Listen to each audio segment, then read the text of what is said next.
Hello, everybody. Welcome back to Fantasy Football Review. I'm Phil Hargis. It's good to see you guys again. Thank you for being patient with us. With the last couple weeks, we've had some technical difficulties here in the studio and also had a little vacation time there, but now we're back. We're excited to join you now that Week 5 is in the books. It's hard to believe we're already over a quarter of the way through the NFL season.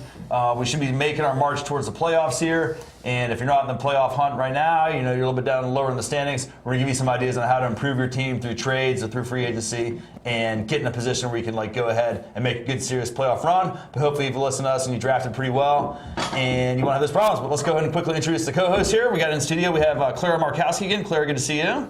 Thanks, Phil. Great to see you. Thanks for having me, as always. Absolutely. And this joker over here on the end here, cracking himself up here, Robbie Castro. Just had a birthday party. Happy birthday, Robbie. Thank you. Appreciate it. How old are you now? I don't worry about it. Something like that. So anyway, we don't have any birthday cake here. We ate it all here before the show, but happy birthday. And as usual, we have Steve Mullen inside directing Fantasy Sports Review, and we'll also be able to see him on SportsScope here on Channel 10. Always a good show to tune into for the local sports scene here. Redskins and Nationals are always covered by Steve and his special guest of the week, who might be one of you two coming up here very soon. Anyway, guys, so 5 weeks into the season, how are the teams looking here? Not too bad. I mean, trying to make a push. Usually this time around, you're like, who's good, who's kind of, your one or two big busts. But let's put this in context for these guys. To be fair, you took Aaron Rodgers in one of your drafts. How did taking a quarterback in the first round help you, and how's that team doing in particular? We play 2 games a week. Right now, I'm 3-4-1. Not overly excited, but Aaron Rodgers hasn't been doing that bad. It's just I think the lack of running backs and lack of wide receivers on my team's kind of hurt a little bit, and injuries as well. And it all depends on the league too. If you take a quarterback the first round, you have to look at the points. But I agree with you, Aaron Rodgers has not been, Yeah, he hasn't done anything not really. Been Aaron Rodgers. He hasn't been his wholesome self. So that's kind of killing my team a little bit. I mean, I know we talk about staying away from quarterbacks in the first few rounds. But if I were to take a running back or wide receiver, I think I'd still be in the same position I'm in now. And, let's face it, though. Aaron Rodgers has had the first 4 games have been some very tough matchups for him passing-wise. But now he's got some injuries to deal with. How's he going to do with this new running game? Their running game is in shambles now that they've lost Cedric Benson. That's going to be a big loss for Aaron Rodgers going forward. Clara, how are your fantasy teams doing? They're okay. One of my leagues, I was 0-3, and now I actually won the past 2 games thanks to Victor Cruz. That was an awesome game last week. But I like to start drafting running backs first, and my 2 running backs for my league have kind of been bust, except for last week. I picked I picked LaShawn McCoy first, which up until last week, he's been doing absolutely nothing for me, and DeMarco Murray had only 1 good week, so that's really killing me too. I think Clara really needed to watch some of our preseason shows. We could have given her some advice on not taking DeMarco Murray. And then just to toot my own horn in my 2 big local draft leagues, the Auction League, I have Foster and Breeze on that team. I actually have the top players in every single skill position there except for tight end. You got to love that with Wayne, and I just traded for Brandon Marshall. And the other team I got for my top 3 running backs, Charles, Arian Foster, and Marshawn Lynch. So looking pretty good in both of those leagues. There you go. But you guys, let's go ahead and just do a quick recap of everything that's going on in the season so far. We'll start with quarterbacks. We'll talk about who's doing well, who's in the top 12 list here, maybe some of the surprises there, and then we'll get on to quarterback bust, and then let's just go and start breaking it down and see what we can expect for the rest of the season coming forward here. What do you guys see at quarterback here that looks good? Well, I think RG3 kind of steps out, it kind of steps up a little bit, being the number 3 guy. I didn't think that he was going to do this well. I kind of thought, he was kind of a shadow of Cam Newton last year, but putting up 123 points so far in 5 games is pretty special, especially him getting knocked out in the third quarter of last week's game. Still did pretty well. So because I agree with you as a Redskins fan. I absolutely love RG3. I think he's amazing. I am so glad we took him over Andrew Luck, but he needs to stop thinking that he's a running back. He's not. We're lucky that he only got a small concussion, and he apologized, and he knows that he cannot just run because those guys are a lot bigger than him, and he's going to get crushed. That's the biggest thing, injuries too. But also you look at Matt Ryan. We preached on this guy on our show, I know in August, Phil. More weapons, better suited aerial attack, really, kind of throws the ball a lot downfield now. Tony Gonzalez is getting mixed in So Matt Ryan's he's been a godsend I so remember far. you had him last year for fantasy, and you'd always be, Matt Ryan's killing me. And I know. now he's the number 2 ranked Finally quarterback. stepped up, especially when I don't take him. And what is the main reason behind, besides the weapons, he's had the schedule that's dictated that he's going to have like a good season here. I mean, you can see it coming from the beginning there, that they just had a very favorable matchup. I mean, it works out in some cases like Matt Ryan. In other cases with guys like Josh Freeman, it doesn't necessarily work out in your favor that way here. But here's a guy that had a lot of question marks surrounding him, was Peyton Manning, and he's coming there to Denver with his Demaryius Thomases and his Eric Deckers. I mean, Jacob Tammy's.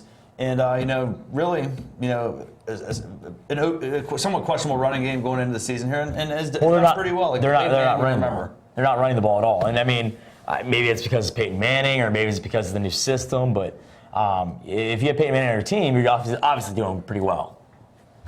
And Claire, let's talk about Cam Newton. This is a guy we were talking about before the show here. How do you think he's been doing this year? He's been doing awful.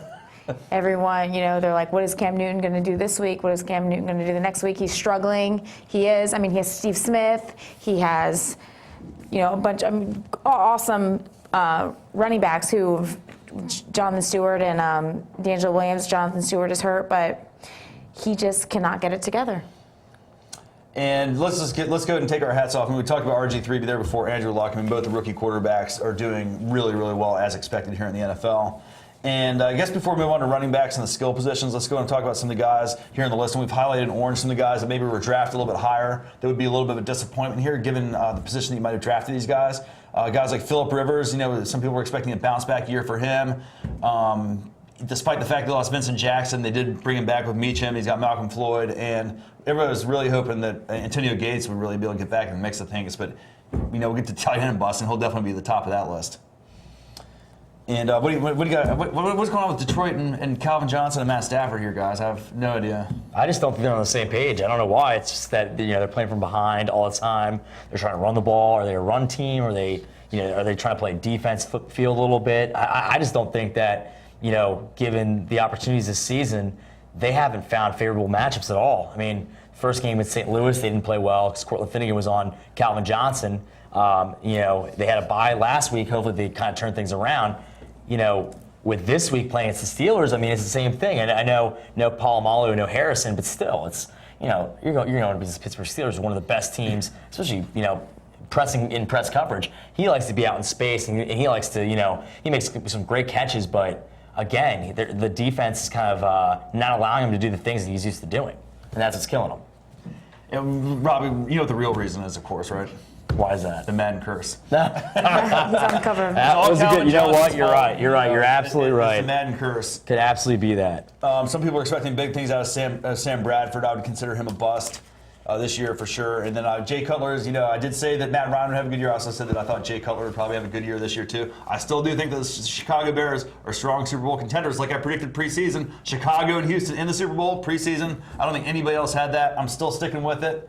San Francisco is probably a little bit better than Chicago right now, but I'm sticking with Chicago and Houston. You got to stick with your preseason picks. Let's move on to running backs, wide receivers, and tight ends. The skill positions are always a lot of fun. Not a lot of surprises here at the top of this list, guys. I think so. I think Trent Richardson and Stephen Ridley are the two biggest surprises. I mean, I thought Trent Richardson was going to have a good year, but I didn't think he was going to be that equipped to face a beating every single Sunday. So I think he's been playing great. Ridley's been playing great. Stephen Ridley came out of nowhere. I drafted him as my very late in the draft flex position. Last week he got me 23 points. He had over 100 yards and a touchdown. Yeah, that's huge. I mean, he's been absolutely crushing it. And then you look at Arian Foster, Ray Rice, and Jamal Charles. I mean, given the status of the Kansas City Chiefs, he's been the only bright spot so far. So we kind of knew what we were getting into this. But C.J. Spiller in the top 10. I mean, it's good to see him. Reggie Bush up there, and Willis McGahee. I mean, he's old, but he still gets it done. And then, of course, we can't leave out Alfred Morris here. That's probably the biggest surprise on this entire list. I mean, where did this guy come from? Yeah, you're absolutely right. I mean, he's been playing great. So. He's the real deal. When have you ever seen a Shanahan team coach team that has one exclusive unanimous running back that's a first as far back as I can remember? Anyway, moving on to wide receivers, you guys. Let's start off with your guy here, Clara. Victor Cruz is number one on the list.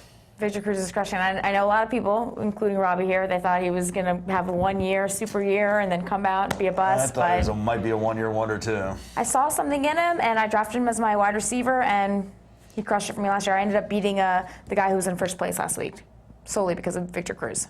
Yeah, he had one of those Playing games, great. a Reggie Wayne kind of game, that will single-handedly win you a game. He's been playing great. I think you're absolutely right. I mean, Victor Cruz has been unbelievable. AJ Green, Brand Marshall, change of scenery, back with Jay Cutler. I mean, that duo has been playing out of their mind. I mean, for that team to do what they've been doing the past few weeks has been extraordinary. Against the Jacksonville Jaguars, blowing them out.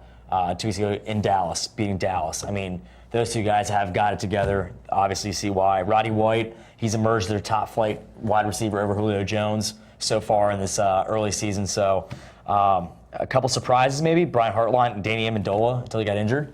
But really, nothing's kind of changed in the top 10. Yeah, I think the whole Julio Jones, he's not a total bust. He's definitely not the number 2 guy. Like, a lot of people are drafting him number 2 overall. I see some inconsistent play out of that guy. I mean, I don't know what it is. I mean, he's obviously in athletics. He's a specimen. He's tall. He's lanky. He's got good moves. He's got great hands when he wants to use them. Stop dropping the passes, though. He'll drop a lot of balls that like hit him right in numbers, but then he'll catch one where he's like 5 feet out of bounds, but somehow manages to keep his toes in bounds. Yeah. I don't know. He's just not real consistent, and I think he'll be fine going forward. Though he'll eventually get that stuff figured out, and he'll make the key catches when they need to be made for that team. But that team looks like they're in cruise mode until the playoffs right now. Anyway, so who are some of the guys that have disappointed you guys at like the running back position? I know Clara has some pretty strong opinions on this one. In fact, it might be somebody you drafted. What do you see on the running back list there? Yeah, DeMarco Murray, complete bust. I thought he was going to do well this year because Tony Romo is not a good quarterback. So Tony Romo he does make a lot of interceptions. He makes a lot of bad plays. So I'm thinking they're going to give the ball to DeMarco Murray, who last year was solid. And I was wrong. Yeah, I thought DeMarco Murray. Wrong. I thought DeMarco Murray. I mean, I've never liked Darren McFadden. I mean, he's been such a letdown for the last.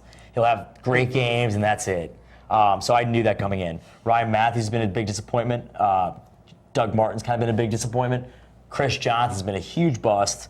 Peyton Hillis and Fred Jackson, 2 guys that maybe would have gotten some time because of injury, haven't been doing too well. Fred Jackson being hurt. Hillis has been inactive the past 2 games. So, those guys kind of go hand in hand a little bit. Chris Johnson was a bust last year, though. I didn't find that a surprise this year. I thought maybe give him the benefit of the doubt, the new contract, the short season, the short, no training camp to really prove himself. I thought this year he had a full season, full year, full off season to train. I thought maybe he'd come out, prove everyone wrong, but did not. So. And somehow, I mean, Steven Jackson's below Chris Johnson on the list. I mean, that's obviously because Chris Johnson had that one big blow-up game there. But Steven Jackson's another one of those guys. I mean, is he ever going to do anything again? I don't think so. I mean, he just breaks a few tackles, and that's about it. Never has a great individual game. I swore I'd never draft that guy again. I almost tried. Somebody tried to trade him in one of the leagues for me. I was desperate for like a third running back. And I was like, I'd rather have 2 running backs and no third running back than have Steven Jackson on my team. Yeah. So let's go. On the top list of wide receivers I talked about before, Calvin Johnson. I was very adamant about this guy. I was taking him number 1 in the drafts this year. I was like, there's no way that this guy's going to repeat as wide receiver number 1. It never happens. The number 1 guy never, ever repeats a wide receiver position in the NFL. Yeah, Calvin Johnson's a great receiver. Yeah, but still a lot of other guys like Andre Johnson. Where's he on this list? He's a lot further down. He's number 35 overall. I mean, how do you explain Andre Johnson sucking so bad this year? Yeah, you really can. I mean, that's another thing, too. I mean, he's not injured. Their team's playing great without him.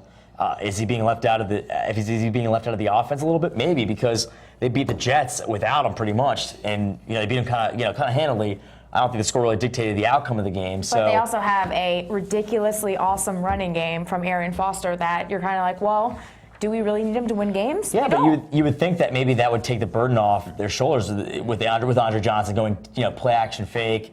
Going up top to him, but they haven't even tried that really the past few games. I mean, I haven't seen it. The first few games he played great, but the last 2 he's been so inconsistent. So, I don't really know. Is he injured maybe or not? And then Calvin Johnson, you're right, Madden jinx. I mean, he has been playing well at all. Des Bryant, and Jerry Maclin. I mean, especially those 2 guys being possession wide receivers who are, catch a lot of balls in the red zone. They've been non-existent all season. The Philadelphia passing game, I mean, I think everybody's, again, expecting great things from them, and, huge buzzkill there. Moving on the tight ends, Antonio Gates, I mean, this is a guy that people keep drafting higher and higher, but, that plantar fasciitis, I mean, I was going to take a chance on Gates. I do have him on a couple teams this year, but I think that injury that he has is really almost a career ender right there, because that's just such a painful injury. I know as a runner how painful plantar fasciitis injuries were, and he had the worst of it. So it's going to be a tough thing for him to ever come back. I mean, he just doesn't even look the same. He has no acceleration. He has no burst. He has no either that or he just has like a lack of enthusiasm, and he just doesn't even seem like he really is interested to be out there on the field in those games that I've seen him playing. Hey, you're right. And I mean, but Phillip Rivers is definitely a so-so quarterback. He's never going to be great. But I think Jermichael Finley is more shocking than anybody because Aaron Rodgers is an awesome quarterback. Jermichael Finley made awesome plays last year. I didn't draft him high, but I mean, he's my tight end, and I'm very disappointed. Well, here's the difference between those two guys. I mean, Gates is supposed to be like the go-to guy. You know that Jermichael Finley's got to share the ball with like 7 other guys on the Green Bay offense. So that's not a huge surprise to me, but he's like the guy that leads the league in like dropped passes. Him and Jordan That's Nelson. shocking too. It really is. If you think about it, it's very shocking. And maybe Aaron Rodgers just throws the ball too hard to those guys.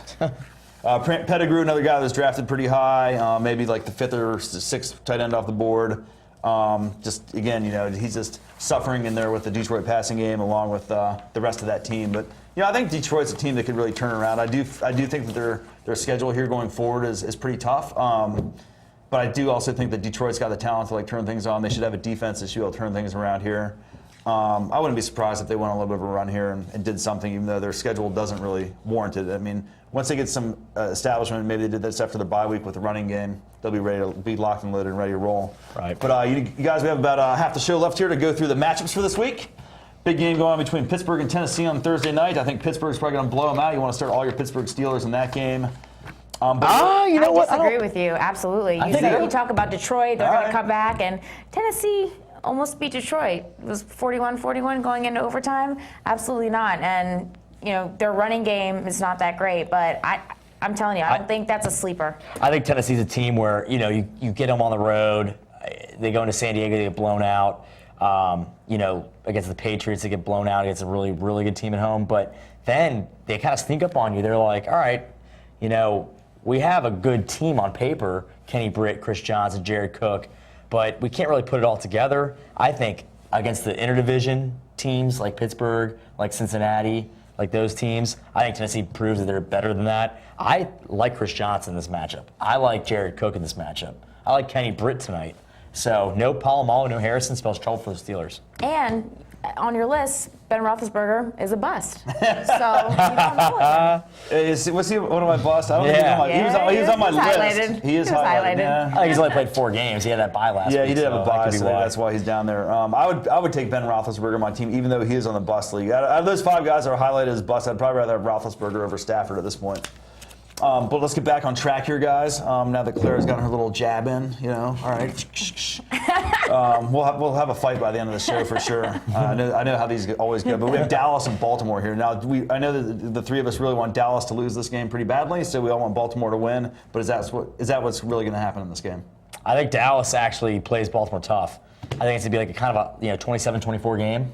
I think Romo gets back on track. I think that they kind of prove after that loss to Chicago and they had that bye week, it kind of helps them a little bit. Baltimore did not play a great game against Kansas City. I think Dallas might trip up Baltimore in this game, and don't surprise if the Cowboys win this because they've had a week to prepare. Hopefully the quarterback coach sat Tony Romo down and basically said, don't throw 5 interceptions this game. Just don't throw off your back we'll foot okay. every single time. Like, oh, okay, I'm gonna throw I'm gonna LeBron jump, LeBron James, hook shot it over the defender.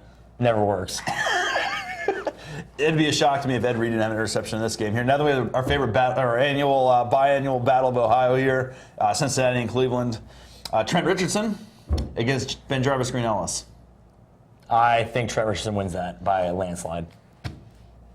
I think Trent Richardson wins that too, but you can't discount Cleveland. I mean, they were up 17-0 against the Giants, and the Giants did come back and blow them out. But Brandon Wheaton does have his plays, though.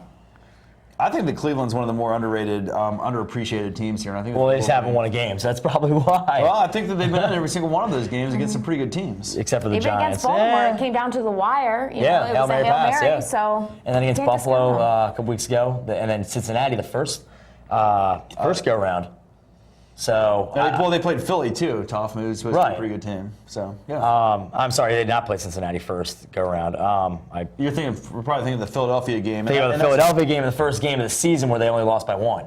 And Wade was awful in the game. He threw 5 picks. Yeah, threw 5 picks, exactly. So I think Cleveland, kind of plays, The rush defense, the rush offense comes up strong. I like Richardson in this one. I think they control the clock. I think they win this game against the Bengals. And I feel like no matter how bad a team is, when you're playing against your division, you always play them tight.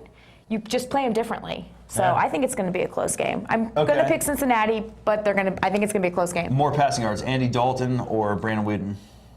Dalton. Andy Dalton. Really? Wow. It's unanimous there. Unanimous. Okay, St. Louis, another surprise team here, goes down to another surprise team, the Miami Dolphins. I mean, a team they could have won a couple other. They've lost a lot of close games, some overtime games. This one looks like it's going to be a pretty good matchup on paper here. Are the Rams going to come out of the dome and go down to Miami and win in the Heat? From what I've seen, St. Louis has been dreadful on the road. Again, last week they beat the Cardinals, who looked atrocious on the road as well too. So you have Miami, who came off that huge win against Cincinnati. I liked Ryan Tannehill in this matchup against St. Louis. I know Cortland Finnegan's one of the premier shutdown corners in the league. I've been saying it all year long. That was the best free agent sign of the NFL season. I like the Miami Dolphins in this game to get it done at home, beating the St. Louis Rams. I think Sam Bradford has not proved why he's a great quarterback, only because he has not played well on the road. I disagree with you. I think that St. Louis is going to go in and crush Miami because they beat Arizona, make them lose one game. But I feel like these other teams that have played Miami close, like the Jets and Arizona, they're going in and being like, oh, it's just Miami. I think we got this, and that's why I think they're the games are becoming close. But I think St. Louis is going to come in and destroy Miami. All right. That's a toss-up, man. I would just flip a coin on that one. I would probably go to the home team in that one, Miami, for really no other reason than that. But I like Clara's logic, though. I do like it a little bit. I think that St. Louis does get that extra 4 days, 3 or 4 days to prepare for this game. Also, that's going to help a little bit. So I don't know. That tilts the balance in their favor. But let's go on to the Colts, a surprise winner over the Green Bay Packers last week, and the New York Jets. I think that Indy is going to win against the Jets. And Robbie and I were talking about it earlier. Sanchez he telegraphs his passes. He's looking at them. I mean, anyone can knock down. He's not a good quarterback. He is not the key to the New York Jets. And I think that Indy's going to come in there and the Jets are going to lose. I think Clara's right. Indy's been a consummate team the whole entire year. The Jets have kind of lost themselves in the locker room a little bit. I like the Colts in this game. I think they play for their head coach again. Andrew Luck has just been playing unbelievable in the second half. I mean, the first half of ball games, he hasn't performed as well as he should. But the last, you look at the last 30 minutes of a ball game, this guy's been unbelievable, especially as a rookie. He goes into New York, no sweat. They get it done. Reggie Wayne, I think, you start those two guys. It's going to spell disaster for the New York Jets. Especially with Darrelle Revis being hurt. I think that hurts the Jets a lot. Because don't look off Cromartie, though. He's been No, playing very but well. He the should have Jets been were- under Johnson. Yeah, Or now their it's going to be on defense, Wayne, so though. that's going to be an interesting So matchup. so maybe all right. If I'm looking at this, if I'm starting two wide receivers and I have a good third one, I look at that matchup and I'm like, I'm weary about starting Reggie Wayne. You're going to bench Reggie Wayne? Not my team because my third wide receiver is terrible. I'm not You going to can't do bench that. Reggie Wayne at this point. But Yeah, I you believe can't. that Indy's going to win this game against Mark Sanchez. I think you're right. Indy's D. I agree with Clara wholeheartedly. I don't know, man. Indy's running game is in shambles. They just lost Donald Brown for a couple of games. He was starting to play, pretty good. Vic Ballard, I mean, we don't know much about him. That being said, the Jets are in way more shambles than the Colts are right now. Okay, let's move on to Sarah. This is Clara. This is our survivor pick right here. We're going with the Atlanta Falcons over the Oakland Raiders here. Is this going to be a blowout, or is Oakland going to be able to come back and come up by and make something happen? Like I told you earlier, I don't like my survivor pick. I think the matchups are very hard this week. I think it's awesome matchups, but I think Atlanta's going to win. Matt Ryan is on fire. Roddy White's on fire. But another part of me thinks that, Atlanta's not going to go 16-0, so they got to lose one game. Is it going to be against Oakland? No, like they're not that going to lose too. at home. You know what? They'll lose on the road out of I town. think the Raiders play them tough. I mean, I know they don't travel that well on the East Coast, but I think it's going to be a high-scoring game. Hayward as usual. Bay is healthy now. Yeah. He's probable. And he's playing.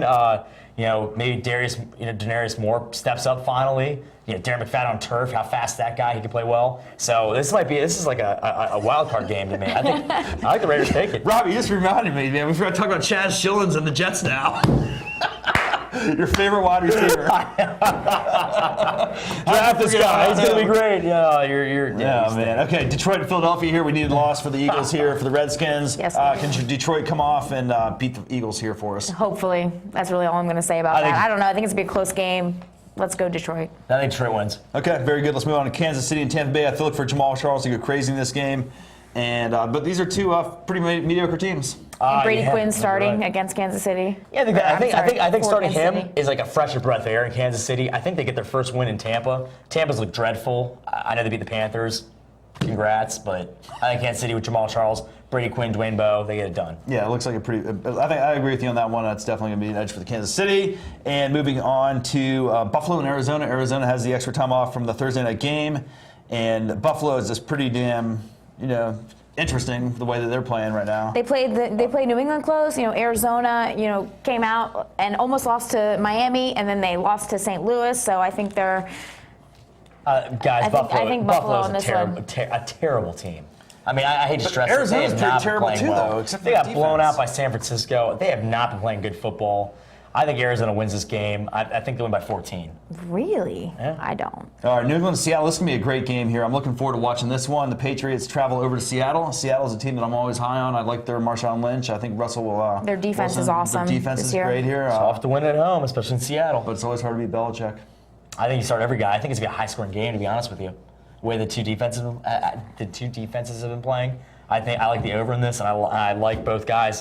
If you have And Russell Wes Wilson, Welker has stepped You know, up say for for instance you New have Cam England. Newton, you have Russell Wilson as your backup. I'd start Russell Wilson, and I'd be happy because I think he'd put up more points than Cam Newton would. All right, let's skip ahead, guys, to Minnesota and Washington. This game hits close to home. I think RG3 will probably play in this game. It's looking like he will, and Minnesota's been kind of a surprise team here. Do the Redskins have a chance here to pull an upset I think at they home? do. I think they win. And they've been involved in every game that they've played here. And let's give Claire a chance at this last game. Well, you like the Redskins. Who do you like? I in do this love game? the Redskins. Of course, I'm going to pick Washington, but Minnesota surprised me when they beat, San Francisco. So I don't know. Let's go Redskins, though. And I think the game of the week here is going to be Sunday Night Football, Green Bay and Houston here. I love the Houston Texans. They're still my Super Bowl pick to win the whole thing here. Arian Foster and all those guys are studs. Are they going to hand Green Bay another loss here? Houston. Houston wins that game. Wow, it's unanimous. The Houston Texans are going to win it. Well, listen, guys, that's all we got time for today. Hopefully you guys all have a good chance here to win your fantasy games this week. We're looking forward to watching all the games here in NFL Week 6. We look forward to having both Robbie and Clara back here in the studio here for many more episodes of Fantasy Football Review. We look forward to having Steve direct the show, and we're going to have a lot of fun stuff. We'll have a snack show here coming up pretty soon, Robbie. I like those. And we'll be able to share some Cheetos and some popcorn with you guys next time on Fantasy Sports